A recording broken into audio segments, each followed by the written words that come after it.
What's up, Flyers fans? Welcome back to Broad Street Broadcast. This is episode 8. I'm your host, Travis Ballinghoff, here with Kevin Beatty. Kevin, how we doing tonight? Dude, you know what? I'm loving these playoffs. They have been so entertaining. This is I don't care that the Flyers aren't in it. It's been fun to watch. Very fun to watch.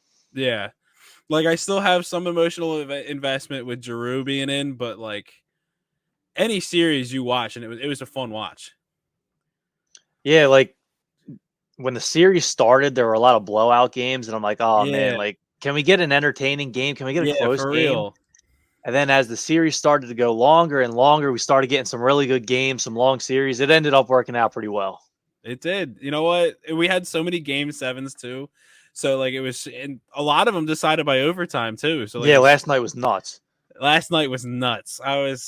Calgary with 60 shots. Holy crap. Yep. Oh my God. Jake Ottinger almost stole that series. He did everything in his power to do that. That was wild. Dude, I went to bed because I had to get up for work this morning, and I saw, shots were 40 to 15 after the second period. I'm like, God damn, what the hell? Yeah. And I was amazed it was 2-2. I'm like, God, Calgary just cannot get it in. What's going on? And then I saw it finally in overtime they pulled out with it. But the kid, Johnny Hockey. Johnny Hockey. South Jersey zone. Well, yeah, you mentioned Flyers aren't in it, but we do actually have some Flyers news over the past 2 weeks. We didn't come out with an episode last week. We were a little busy on time, but we have a lot to talk about today. I think it's going to be a good episode.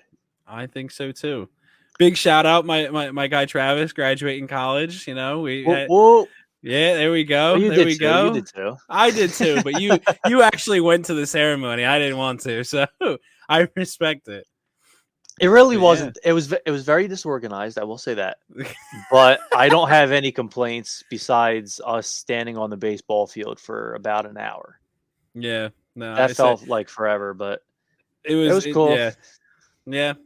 Once in a lifetime thing, Parents enjoyed it, grandparents, uncles, aunts. I still don't want to go. I told them that's not happening. Right. I don't blame you, but yeah, it all worked out. It is what it is. Yeah, nothing I can do about it now. So, past couple episodes, we've talked about what we want to see next year from the Flyers in the backup goalie spot. A guy I really wanted to see, Ivan Fedotov. They were able to get a 1-year entry-level contract done with him. He'll be crossing the border. He'll be in North America next season. Hopefully, does well in camp, does well in preseason, earns the backup job. What were your initial thoughts on the 1-year deal? I'm not going to lie. I was a little worried about, the deal getting done just because of, global issues in general. Obviously with him being in Russia and everything that's going on over there, I was a little concerned that it might not be able to get done. But I'm glad they got a plan in place. I'm glad they got the deal done. I'm excited to see what he has to bring to camp. It hasn't been, it's been a while since I think we've had a guy like Stolarz. I think was the last guy we've had of this size, but obviously Fedotov actually has the skill to back it up. Right. So I'm excited to see what he does. I don't necessarily think he's going to win the backup job. I hope he does, but I also don't think the Flyers are going to bank on that. I think they're going to go out and get somebody, which honestly I kind of prefer because I want to see him. I want to drive competition, and I want him to beat somebody out. Yeah, I think we've seen it all playoff long. You need multiple good goalies. Yeah. Pittsburgh, Louis Domingue, kind of dropped the ball. He had that one good game, but yeah, you can't. Dude, Carolina, Jari was playing Boston with a broken foot. Holy crap! Crazy. I credit to that guy. Oh my God! But yeah, man, like I said, I'm excited. Tough, Fedotov was the guy that I really want to see earn this backup job. I think he's got the most talent. So I was very excited to see this deal get done. And I don't want to say it's going to motivate Carter Hart, but he's been the starter for a couple years. Maybe, young guy pushing him. He hasn't had any real competition. I 100% agree with that. Moose was here and we were like, yo, like you're the starter, you're the guy. So, I like I said, for the backup job, driving competition. But I Carter, same deal. Like if it drives competition for him, that's even better. I don't think Fedotov's ceiling is as high as Hart's. Right. Neither do I. Yeah, or Ursan for that. Like I have Ursan with a higher ceiling than I do Fedotov. I just personal preference. I like the style better. But yeah, it's definitely it's good to know that we have a couple of options on the back end, just in case, God forbid something goes down. And like I said, just cheaper options, I think, rather than, going out in free agency every year and getting a backup. So yeah, no more paying. I don't want to say shitty backups, but Martin Jones $2 million isn't a smart move. Especially now that we have $5 million wrapped up in Risto, like it's we need as much cap space as we can get. So having cheaper guys on the back end, like in goal, definitely is penny pinching, but it works. No, you're not wrong. Another big move that happened this week, not for the right reasons. The Flyers fall back from 4 to 5 in the draft lottery. There is a video up on this channel of me and Ben the Broker. He's been on the channel before. He does some camera work for Nasty Knuckles. We sat in a live stream and watched the draft lottery.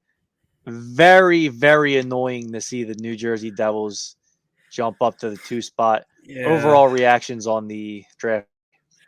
I mean, it was kind of I was kind of, I think the worst for every situation. I think, if I remember correctly, we could fall as low as 7th in the lottery.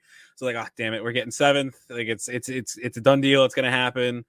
But I mean, 5th was our highest outcome, like our most likely outcome. Yeah. In terms of percentage. So I can't get too angry. A couple of those games where they really like actually went out and tried to win, like, kind of shot themselves in the foot. But what can you do? You have to. I have to realize. I shouldn't say you. I have to realize that a lot of these guys are trying to compete for jobs next year, so they're trying to put on a good show this year. So I get it. It's just frustrating. Like we were really close. Like literally one more game lost, and we would have flip flop with Seattle. But yeah, you know what? It sucks because I think the top 4, allegedly are the good picks, but they said the same thing in 2017. It's like the first 3, and then everything else is a crapshoot, and then literally everything after the first 3, and it was like, oh god, these guys are superstars. Yep. So it is what it is. We'll see what happens. Like you said, I'm very angry at the Devils. They like literally pathetic. It's pathetic. Like what the hell? Like the only saving grace I have is that they've drafted 2 centers, with the first overall pick in the last like 5 years or so. So they're probably going for a defenseman. I want a forward. I think that's where we need the most help. So before we jump into that, are you definitely keeping the pick? Are you looking to shop it? Do you want to move the pick? Like, where do you stand on that? So I just think it's really, obviously you have to listen to offers. Anything I would take, I don't think is realistic. Okay. If that makes sense. Like anything, like I remember you and I were talking, like you were saying Barzell. I don't think that's realistic. Mm-hmm. I would take that in a heartbeat, but I don't think it's realistic. Right. Like, and also, like, but the flip side of that, I don't trust this organization to develop talent. So it's kind of like, do I want it? Do I not? It's hard to say. I'm pretty satisfied so far with Fletcher's drafting. I was one of the many that wanted Cole Caulfield, but he went and took Cam York, and then the second round took Bobby Brink, and that's pretty much Cole Caulfield. Just like just not as well known and not as big a name. Like so I'm actually pretty okay with his drafting. Like but it's after draft night that I have issues with. It's just these guys, you think you have them in, you think you got studs, and then they don't turn out, and then it's like, all right, well, now we're back to square one. We got all this mid-tier talent, it doesn't win us anything. So unless I you get remember that draft, that 2019 draft. Me and a couple buddies were at the Phillies game. dude, me And too. oh, Dude, I was there really? too. Yeah. Oh, that's wild. My uncle took me for my birthday. I was sitting there looking at Twitter, and I was getting really, really angry. And my uncle's like, calm down. Yeah, so I really didn't know who Cole Caulfield was at the time. The guy I wanted was Peyton Krebs. And so we're like watching it on our phone. We're checking it out as well. And these guys behind us are like listening to us. Peyton Krebs sucks. You don't want him. He's a terrible fit for Philly. And I'm like, what the hell are you talking about? Did and I then we ask? end up getting Sorry? Cam York.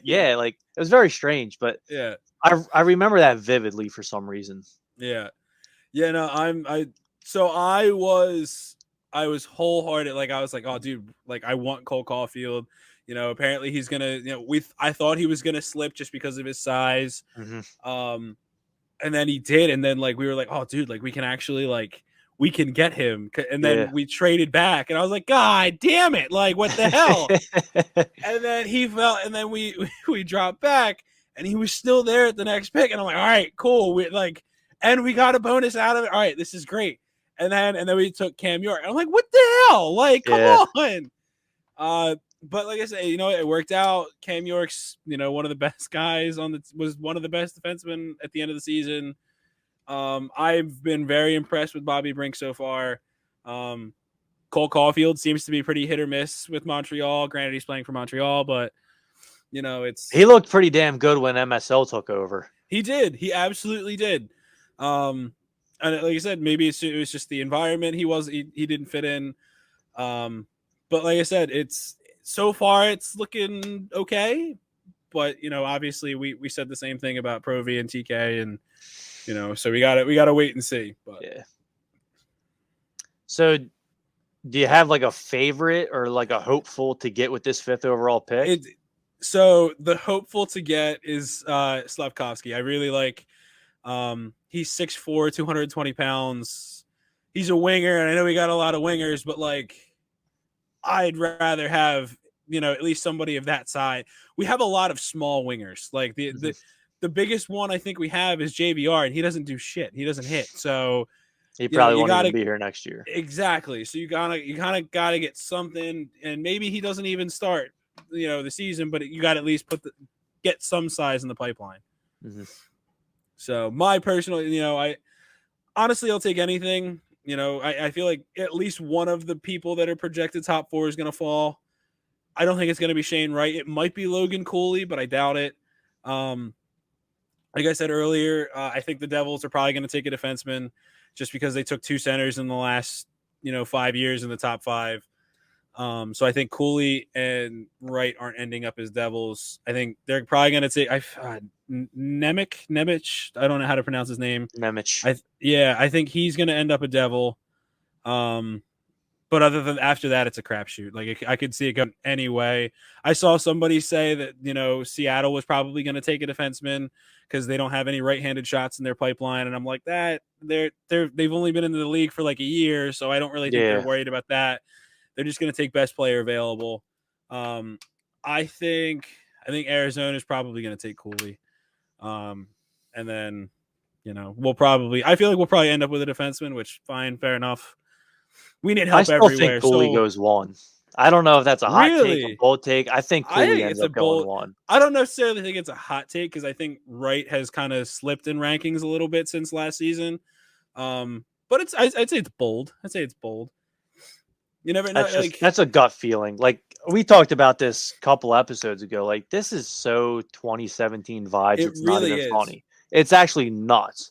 Like there's not like the big franchise guy out there. It's like, all right, well this 2-way centerman who's starting to slide down people's draft boards.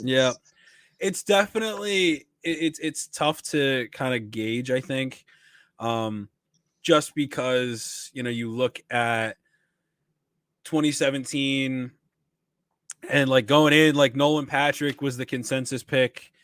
and then he had the concussion issues, and then hey, this kid from Europe is looking pretty good, Nico Hischier, and they kind of duke it out for 1 and 2, and then you kind of get the revisionist history of like, wow, these guys probably should have been picked like way later.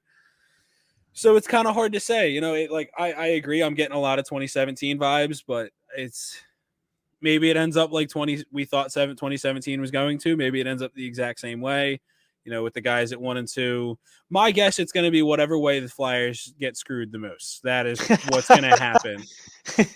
I don't think it's like I wanted like one like probably every single pick but number 5 is probably going to be like a stud. So who knows? But well, see. maybe we'll work. Maybe it'll all work out like it did with the Canucks with the number 5 pick. Elias Pettersson, not too bad, right? Not too shabby. You know what? They got McCarr at number 4, so there's definitely a shot that the first 4 general managers are incompetent pieces of shit. So you never know. We'll see. Part of me kind of wants the pick traded. Like you said, I don't know how realistic some of these random offers pop into my head are. It's like, it's. I've accepted they're not going to blow it up. They're not going to rebuild. Yeah. They're going to retool. And I don't know. Like I would really like Chikrin. I'd really like Barzell, DeBrincat. There's some young talent out there that a lot of teams are going to blow. A lot of teams are actually going to blow up their rosters and trade these young players. Maybe we can get one of them. I think Chikrin is the most likely if you're going to trade the pick. I feel like that one is the one you have the best chance of, making that trade. That makes sense for both sides. It does make sense for both sides. But on the other hand, like I really don't want to see Arizona with, another first overall pick. So, especially not in the top 5. Especially like they're going to play in a college arena next year. Like that, like they just should not be an NHL franchise. I don't want to see it like at all. Yeah. But yeah, Chikrin I think is the most likely if we do end up making a move. I'm not a Coyotes hater just because I love their jerseys. They're pretty clean. I get it. But like I have no respect for any NHL franchise that can't even pay rent. Like, come on. Right. So like we talked about it 2 weeks ago about how I think these things are rigged. There's no doubt they're getting Bedard next year. This is Gary Bettman's franchise. He's going to give this kid to the Coyotes. Probably. And it's going to kill me because, again, they're playing in a college arena till what, like 2025? Like, what the hell? You guys can't do anything better than a college arena? This is ridiculous. I think they're just hoping for 1 year, but it could be 3. It's gonna be 3. Where else are they gonna go? I don't know, man. I've been to Phoenix. It's a dump. It shouldn't take that long to build an arena. Like the league has to figure something out. That's pathetic. It's embarrassing. Yeah. But you kind of look like I've seen the Flyers play in Phoenix. My uncle was gracious enough for my high school graduation. He took us out to see them play there. Dude, there were more Flyers fans in the stand than there were Coyotes fans. I'm sure. Like, what the hell? Like, and I get like we're a loyal fan base, but that's like ridiculous. Like, what? Like, I know. I don't understand why Gary is so like persistent on having that team in Phoenix, Arizona, whatever it is. Like it appears hockey doesn't work there. No, it doesn't, and I don't understand why they are. And I feel bad for Coyotes because I know that there are some diehards there, but like. There's just no money to be made there, and it's not fit because nobody's gonna want to go and play. Who looks at a team like, you know what? I want to go live in the desert. Like that sounds like fun to me. Unless it's Las Vegas, I don't understand. Like Vegas, I get because it's Vegas. Phoenix, Arizona, no, it does not make any sense. It's there. A couple of us were talking about that the other day because they have like 8 guys on their contract next year. I know, like it's insane. They're not going to be able to sign any free agents unless they overpay the shit out of them. And it's guys like, towards the end of their career who just looking for a paycheck. Like, they're going to have to make a lot of hockey trades, like acquire some veterans with some term. Like, And that's another There's thing. going to be a crazy offseason. It might not make sense for them at that point to make a trade for our pick because they don't have anybody under contract. So, Well, maybe it's like unless they're 5th just gonna, overall and Ristolainen. I will Prayers up. literally. This, like, honestly, the trade that we did for Ghost, just do it again for Risto. I will pay you to take him. Well, you know what? I could see it with JVR. Like, I've thought this for a while. Like, that's a trade that makes sense. Yeah, JVR, I feel like, again, most likely scenario, I feel like Coyotes. It makes, because, like, he's like the good locker room guy. He's the veteran. He teaches the young guys like how to work out and train and all that. Everyone respects him. He's one of like the NHLPA guys. Like that would make sense for the Coyotes. The only other place I see him ending up is Seattle, just because of pure cap space. They're like basically the deal that we should have made it. Going into the expansion draft. Like, okay, like if give us this and we'll take him off your hands, and you guys have cap space. Mm-hmm. Those are the only two spots I kind of see him going. Obviously there's a chance for a hockey trade, but I don't see that happening. There is also the chance that they just say, screw it and buy him out. But I feel like someone I feel like would be willing to take him. I feel like I'd be pissed if they buy him out. That's just not smart use of your cap space. Yeah. Like you said, I overpay, get someone to take the cap. You have people like Arizona that need players for next season, or Seattle that's banking cap space and draft picks. Like, there's definitely a market for him. He had a good season under Hack, that 18-19. I thought you were going to say he had a good season. He's the leading scorer in points. Yeah. Oh, I mean, yeah, you led the team in goals. Great season. Yeah, great. Any team would be lucky to have him. Like, please. Yep. Please. I always wonder also, and like, I don't think this would work, at least at the start of the year, but I always wonder if like a reunion with Toronto makes sense for him. I see. You know what? Saying that, I've been seeing a lot of people on Twitter say Provy for Marner. And like, I would take that in a goddamn heartbeat. And like, that's been my thing with Toronto, like for the past like 5-6 years, is I just don't trust their defense. Provy, I think, would be a great addition for them. But I just don't like, why would Toronto make that trade? That trade is just so uneven. That's not even close to enough. It would have to be like Provy, TK. It would probably a pick and a prospect. I would say it would probably have to be Provy and at least the 5th. And that's like it, very like bare minimum. And I'm like, dude, like, I just don't even see them making that. Like, they're going to try and improve without giving up guys like Marner or Matt. Like, they're not giving up Matthews. No one's going to take Tavares' contract, I don't think. Mm-mm. And I think he's got a no movement clause anyway, so he's not going to leave. Sounds like they're going to try moving him to wing. Read that today. Oh, gee. Okay. Yeah, that was their issue. Yeah, but no, you know what? It is what it is. We'll see. But it was interesting. I can absolutely see, a move with Toronto being made this summer. Well, TK was rumored to them back at the deadline. Hey man, sure, I'll take it. Yeah, but again, I'm curious. Like, I've been on the Mitch Marner train for a long time. I actually had discussions about this with one of my buddies. Like, I love Mitch Marner. It is funny we're starting to see Flyers Twitter say this, because I've been on this for a while. I would totally go get Marner, and I would also move him back to center, what he played at juniors. Yeah, no, I agree. That would be so lit. I totally agree. I think he's good. I don't know who you would. I guess you put Hayes at 3C, and put Marner at 2C. Keep Coots at 1C, unless you're trying to alleviate some of the pressure off of Coots, in which case you flip flop Coots and Marner. Yeah, I don't look at lines like that. I'm more like, I line match. Like, Coots, you're going to play against the team's first line every night, and then Marner gets the rest of his own starts. Hayes is 3C, and then whether it's Lazinski or Patty Brown or whoever the hell is a 4-line center, like, you can't. If you stick up Marner, Coots, Hayes, like, dude, that's legit. That's amazing. Assuming Coots comes back Fingers I crossed. still have my doubts Fingers about that. crossed.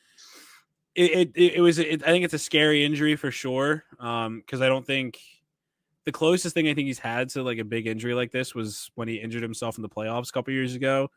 You know, he had that practice. Yeah. Oh God. That's the Guy. So I'll say this. I've heard the injury is far more serious than they're letting the public be known. Lovely. Love to hear it. That's why I'm very Okay. doubtful about all this. All right. No, you know what? That's a totally That's fair. actually probably the biggest reason why I'm in favor of a full rebuild, because I don't think Coots is going to be a 70-point guy again. I was in favor of a full rebuild even before I knew that, but that just kind of solidified because are you going to be able to get the same kind of return after this? This is probably as high as it's going to get. But you know what? We'll see. I think he's another guy that has a no movement too. So who knows? I'm not 100%. Oh, I didn't know that. I think Coots has a no actually. move? I don't know if it was negotiated in his new contract or not. I know Hayes has one, and I know Lawton has one. Let's look it up here. We don't have many second-round picks coming up. Cam has a modified. I know. Yeah, I know. Hayes definitely does, and I know Lawton does. Other than that, yeah, I don't see one for Coots. Yeah, I don't think so. I could have sworn you know what? It is what it is, but I mean, like Fletcher kind of does. I'll say he does. Lawton doesn't have one either. I thought he did. Just Hayes and Cam. Because I thought that was part of the negotiation for his because he took a longer term or something like that. Like that was kind of the you give me this. I think it was longer term but shorter cap hit. It's only $3 million cap hit. Maybe I could have sworn I saw something about a no move. It was a while ago. Who knows? But yeah, I don't know. I'm interested to see what they do. I hope we make a swing for Marner, but like I also don't know. Does Marner have a no move? I don't think While you're so. at it. There's not nearly as many no moves as we used to see. No, but I know like just for the bigger names, it makes me I feel like Tavares definitely does. Tavares does. Tavares and Simmons do. That's it. Really? You know what? Actually, a lot of their defensemen do, but for forwards, it's just Tavares and Simmer. Matthews doesn't? Nope. That amazes me. I mean, I guess it's probably one of those things like we don't need to put it in writing. We're not sending you anywhere. Like why would we give you up? Muzzin, Morgan Riley, Brody, Giordano, Hall, and Peter Mrazek have no moves. Dubas don't even care.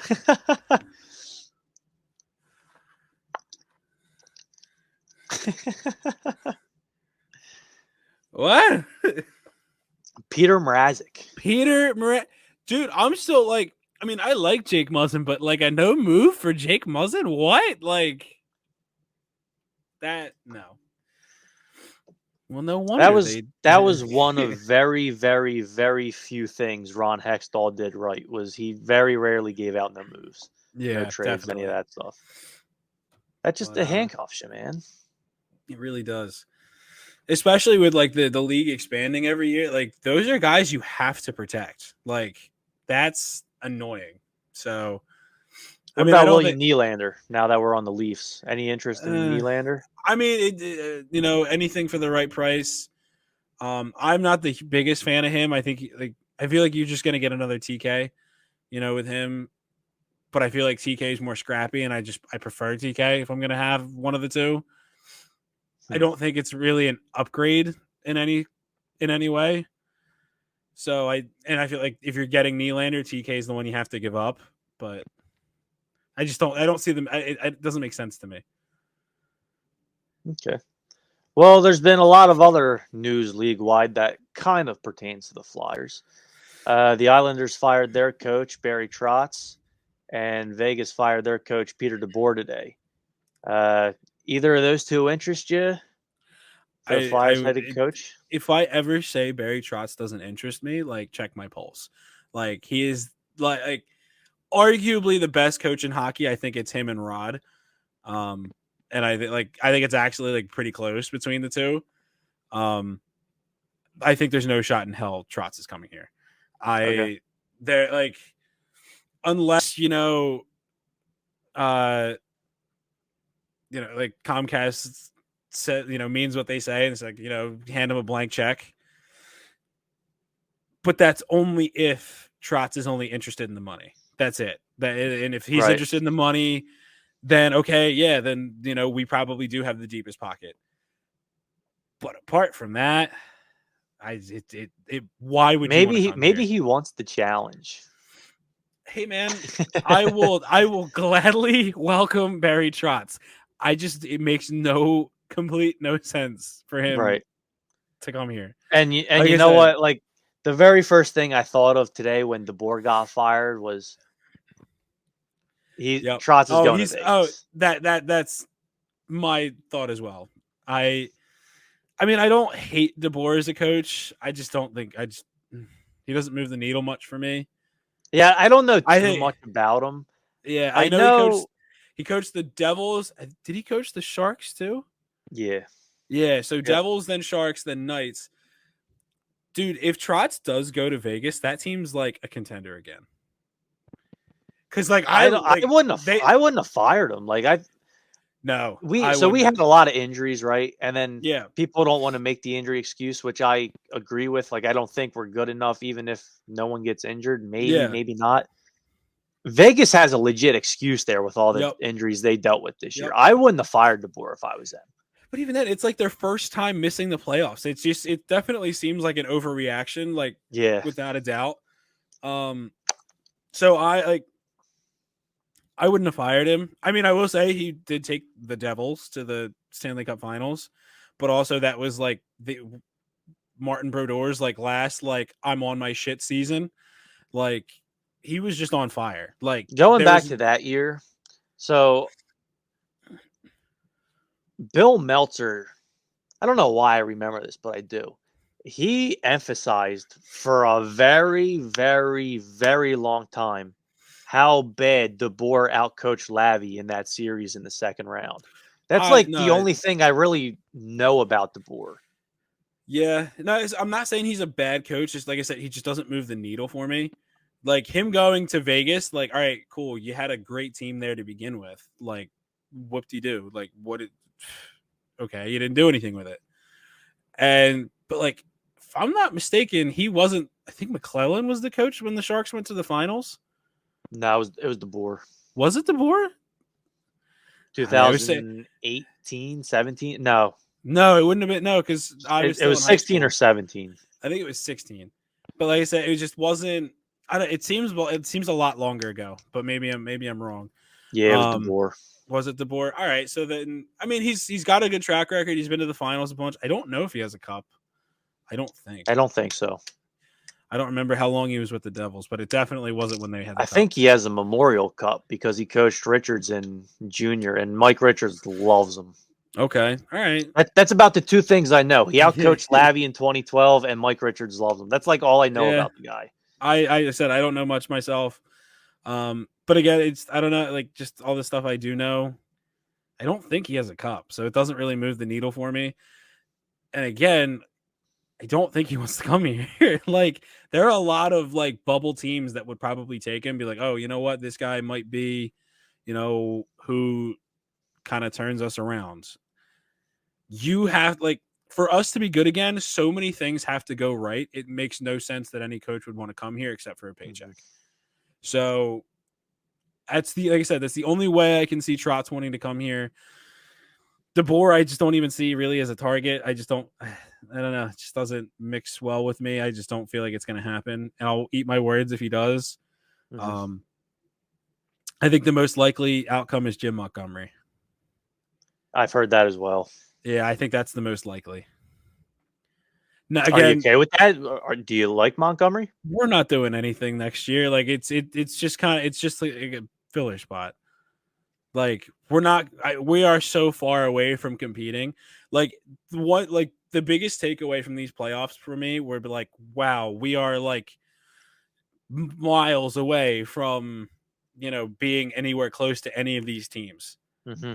Like even like Nashville, I think could run circles around us, and they got swept. Like, granted, they were playing the Avalanche, but like still, there would be no competition with any of these teams. Yeah, there's a lot of guys that I'm interested in. Like, I remember going back to 2019 when we hired AV. There were not many coaches I wanted. I was pretty much set No, on Quenneville, and that was it. Yeah. This time around, it's like, well, I like Montgomery. I like Tocchet. I wouldn't mind Maurice. I really want Trotz. I don't want I'm kind of I don't want Torts. That's kind of about it. Yeah. And like At least off the top of my head. No, I'm kind of the same way. I don't want Torts. I don't want DeBoer. Everyone else, I'm just kind of like, yeah. The only one I'm like, yeah, dude, like bring him here is Trotz. I want him. But again, that's just that depends on him. I feel like they will give him a blank check and they'll just say, whatever, just write your number down and we'll sign it. But again, Elliot Friedman said that the Flyers would back the Brinks truck up for him. You know what? And if they don't, they're morons. They're even dumber than I thought they were. Well, Dave Scott said Chuck's got the blank check, so let's put that money where your mouth is. Let's exactly. See That's what I'm saying. But again, Trotz has to want to come here. But you know what? Maybe he's thinking like, you know what? Vegas is a big move. Like that's all the way across the country. Philly's like, an hour and a half away. Like, knows the division. Knows the division. Maybe there is, something to be said for that. It's probably not enough to, warrant it, but especially with how expensive this area is. But yeah, I can hope. You know what? Trotz is my guy. I think he's the best coach in the league.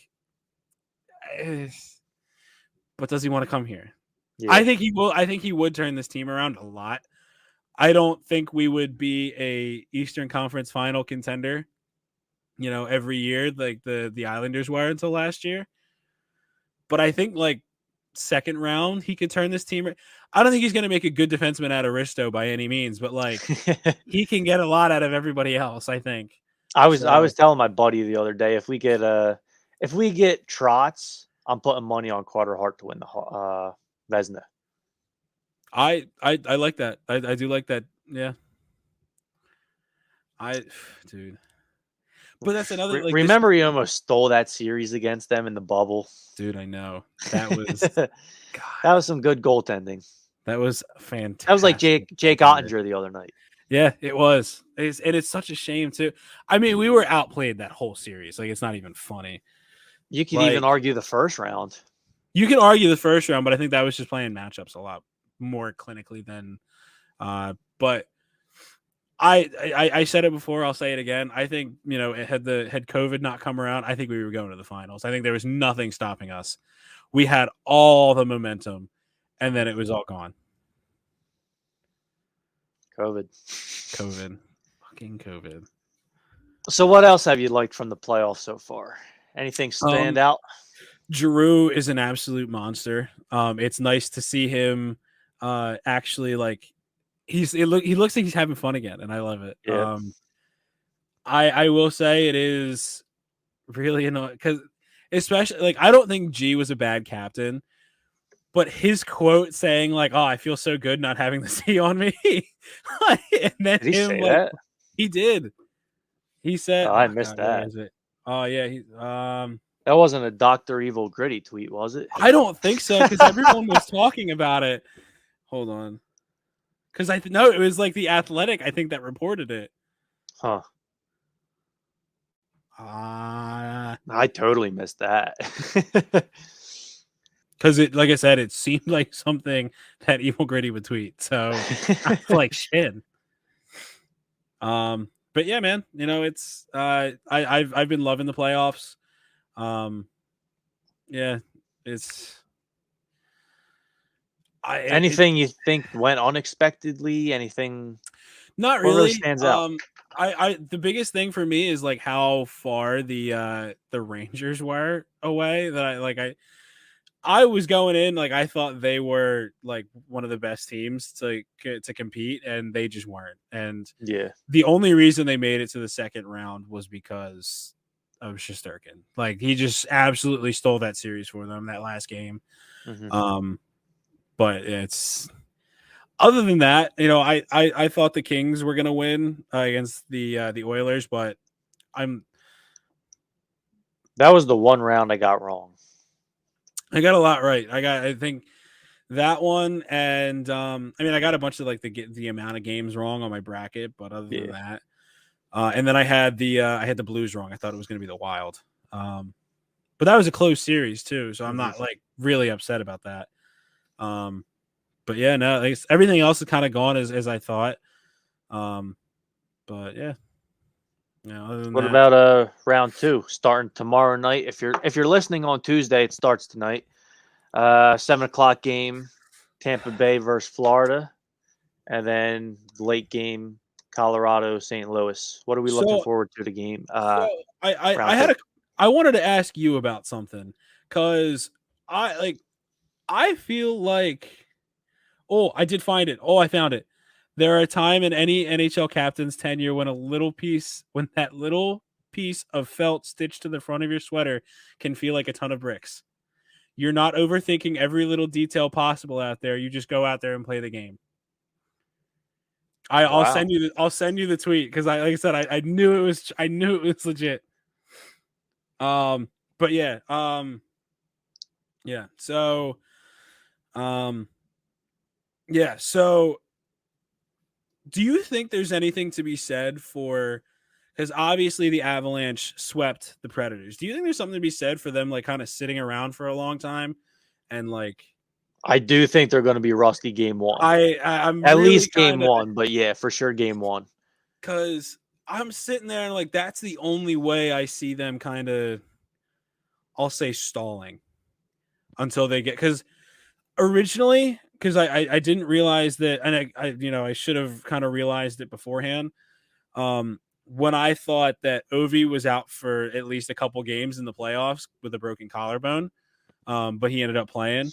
I thought the Panthers had the easiest path to the finals. Mm-hmm.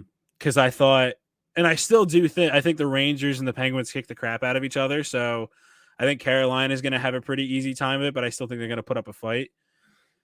I thought again still think that Toronto and Tampa kick the crap out of each other, so they're going to have a pretty easy go of it. But like Colorado is just going to walk St. Louis. Like it's not even. But again, like and at that point, they're going to have just an easy go of it. Like I think Calgary and Edmonton is going to be a good series. Oh yeah, that'll be fun. But again, they're going to kick the crap out of each other, and Colorado is just going to be there waiting, like, all right, like bring it on. We're like fully rested. We're not even like out of breath.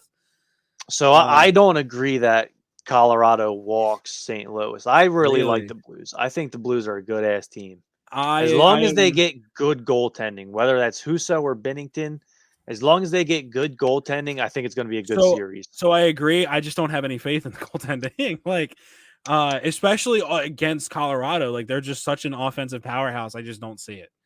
Okay. But other than that, I think Florida and Tampa is going to be a good series, but I think Tampa is like exhausted right now. Florida at least had a couple days to rest. See, I thought Tampa got outplayed in their series, but I also didn't think Florida played that great either. Like, no, I agree, but they I played think way worse than I thought they were going to. me too, and but I do. I don't know. I feel like they're going to turn it around at some point. They're going in. They have the momentum. They kind of like, okay, you know what? Like, Bob also didn't look as good as I thought he was going to. I was a little kind of disappointed with him. I think like it's so far, it's really kind of just been Verhage, and Barkov playing like really well. Okay. Like Huberdeau, I think has kind of gone MIA. And I think he needs to be big in this next series, otherwise they're not making it. But yeah, no, I said I don't know. I think Tampa's exhausted. I think that's going to be a big factor. I think I'm actually going to take Tampa over Florida. Really? Okay. But Yeah. I do think they were also outplayed. So like I'm not like, oh yeah, they're going to beat them. Like I'm not that Yeah. confident. I just kind of thinking so. I can see it. If Florida doesn't turn around, I can absolutely see where you're coming especially from. that power play. Yeah, definitely. That's just a momentum killer. Yep. But yeah, and then Pittsburgh, the Rangers against Carolina. I think Carolina's going to walk. They're going to walk. I'm really upset because they're on the West Coast, but I'm really excited for that Edmonton and Calgary series. And then I think Colorado's going to walk the Blues, but it's kind of dealer's choice at that point. I think this going back to the previous series, McDavid always plays the Flames good. Like he does. It's going to be a good series. Yeah. It's going to be physical. It's going to be nasty. I'm very excited. I think that's probably the series that I think is going to be the closest and most fun matchup to watch, I think, out of the second round. But. And then what else do we have? You're about to get into Colorado, St. Louis. Oh, yeah. Like I said, they're just such an offensive powerhouse. Like you said, I think they're going to be, I'll say complacent. Or like just rusty for at least their first game. I think it'll probably carry over into the second game as well. But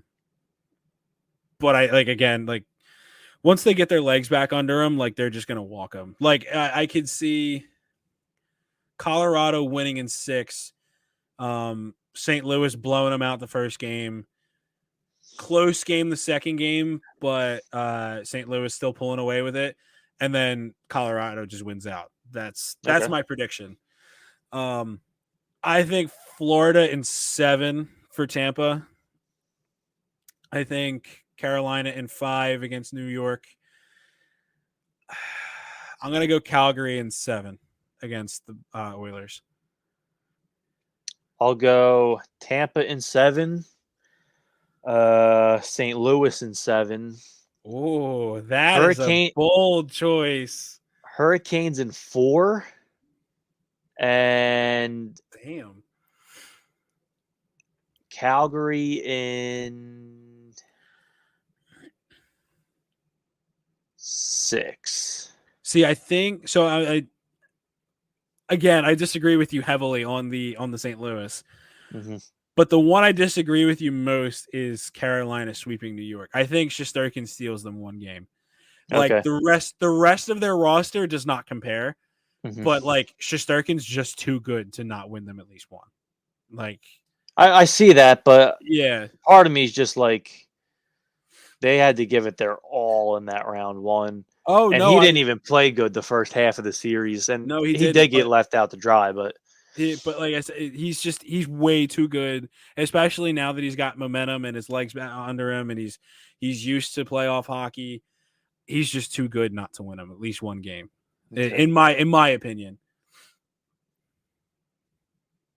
And then I got Calgary in 7. I just like that matchup way better. Like Calgary's roster just like doesn't like obviously you have McDavid and Draisaitl and Nurse, but other than that, I really don't see any kind of threat to Calgary. Like they're just kind of bolstered up and down the lineup, and I just think they're stacked. I shouldn't say stacked. I think they're just a solid team, like on every line. Right. And I agree with that. If they play the matchup game really well, I can see that being. I could actually see that being a quick series, but I don't think it will be. They outplayed the heck out of Dallas. Oh, God. It was just Ottinger stood on his head all series.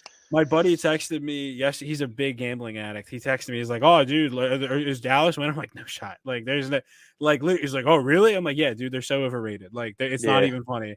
I sent him the shot totals from last night. It's like, "Yeah, you tell me that Calgary was gonna lose." Like, "Well, I watch soccer, not hockey. So what do you want from me?" I'm like, well, you asked me for my opinion, and you were shocked. So I'm just proving my point. Right on. I think that's a good place to end it. Any final words for the week? No, you know, it's just everyone enjoy the playoffs. It's been good so far. I'm looking forward to the rest of it. Yeah, man, not much. Pray for Comcast to hold up their end of the bargain and hand Barry Trotz a blank check. Yep. You know, everyone say their rosary. Everyone, you know, thank our Lord and Savior, and please, for the love of God, Barry Trotz come to Philly. And go Panthers and go Claude Giroux. Go Claude Giroux. My man is going off, having a great. He's their MVP so far. It's not even close. Mm-hmm. Right on. Well, if you're watching on YouTube, please give us a like and subscribe. If you're on Apple, Spotify, or any other streaming platform, give us 5-star rating. Helps us out a ton. Thanks for watching. We'll see you next week. Peace out. Peace.